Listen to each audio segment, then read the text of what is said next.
Selamat petang, salam sejahtera. Terima kasih karena bersama dengan saya di Nazilin Unity Channel. Dengan ini kita boleh sahkan bahwa hayat politik Mukriz Mahathir dan juga Mahathir Mohamad sudah di hujung tanduk dan boleh katakan hancur dan bercerai. Tidak lagi boleh buat apa-apa, mati di tengah jalan. Bahkan saya boleh katakan bahwa hayat politik, riwayat politik khususnya Mukriz Mahathir sudah tidak ada harapan lagi. Mungkin Anda tak setuju, tetapi mungkin Anda perlu mendengar keseluruhan ulasan ini, barulah Anda mengerti mengapa hayat politik Mukriz dan hayat politik Mahathir Mohamad benar-benar telah pun sudah di hujung tanduk dan sebenarnya hancur dan tiada harapan lagi. Sebelum saya teruskan ulasan pada petang ini, jangan lupa tinggalkan komen Anda, tekan butang subscribe, itu percuma dan Anda mendapatkan notification dan juga ulasan-ulasan terkini daripada channel ini. Ada beberapa penganalisis politik dan pemerhati politik mengatakan hari ini bahwa padan muka dengan Mukriz Mahathir dan Mahathir. Saya tidak berani mengatakan begitu, tetapi ramai pemerhati kata padan muka Mukriz dan juga Mahathir Mohamad. Kerana mereka sebenarnya sudah tersilap langkah, terutamanya Mukriz Mahathir apabila beliau sebagai presiden terkini kepada parti yang dianggotai beliau, yaitu Parti Pejuang, yang mana Mahathir Mohamad telah pun keluar daripada Parti Pejuang tersebut. Mukriz telah mengambil langkah terburu-buru. Itu sebab mereka kata padan muka, kerana Mukriz tanpa mengambil pikiran jangka panjang, beliau telah bertindak memohon menjadi ahli kepada Perikatan Nasional.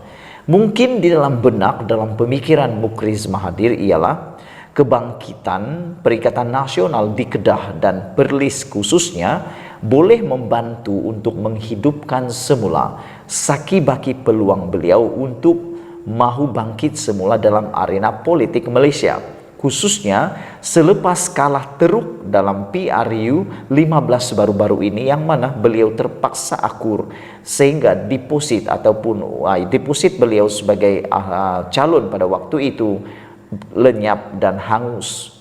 Dengan itu, pada pendapat saya, mungkin Mukriz dapat melihat bahwa peluang ada datang daripada Perikatan Nasional untuk dapat membuat dia bangkit sekali lagi, untuk ada harapan kepada beliau untuk menang di Kedah, khususnya di Dewan Undangan Negeri yang masih dipegang oleh beliau.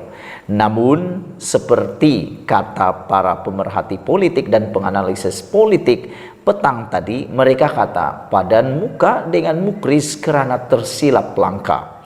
Permohonan Mukriz Mahathir untuk menyertai Perikatan Nasional yang beliau jangka menjadi talian hayat kepada komitmen dan kepada hayat politik beliau, akhirnya berkecai, hilang entah kemana begitu saja.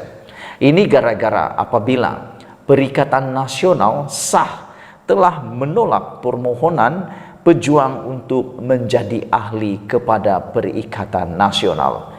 Jadi ini sebabnya saya katakan bahwa nasib dan juga riwayat politik Mukriz Mahathir sudah tamat dan berada di penghujungnya. Apalagi Tun Mahathir Mohamad, beliau pun sama.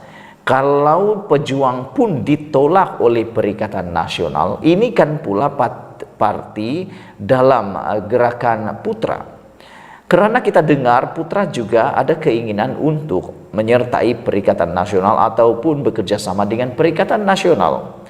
Tetapi adakah Hadi Awang akan menjadi pempengaruh kepada keputusan Perikatan Nasional dalam menerima parti Putra untuk menyertai Perikatan Nasional, kerana telah sah pejuang ditolak untuk keahlian dalam Perikatan Nasional.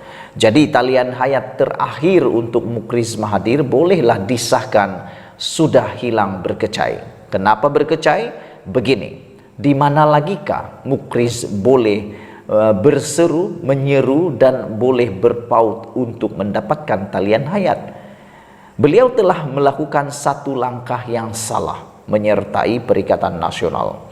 Apabila Mukriz Mahathir telah ditolak dalam Perikatan Nasional, di mana lagikah beliau dapat berpaut? Adakah beliau berpikir akan mahu pula dengan tebal muka dan tak bermaruah cuba pula untuk merisik Parti Pakatan Harapan atau Parti Barisan Nasional, atau pula tiba-tiba mahu bekerja sama dengan Kerajaan Perpaduan yang ada sekarang? Pada pendapat saya, Anwar Ibrahim tidak ada mempunyai sebab apa-apa sedikit pun. Barisan Nasional Zahid Hamidi pun tidak mempunyai apa-apa sedikit pun sebab untuk menerima Parti Pejuang menyertai parti mereka, karena dalam Parti Pejuang tidak ada satupun ahli parlimen dalam kawasan itu atau dalam parti itu, dan hanya ada ahli Dewan Undangan Negeri, itu pun belum tentu akan menang dalam pilihan raya akan datang ini.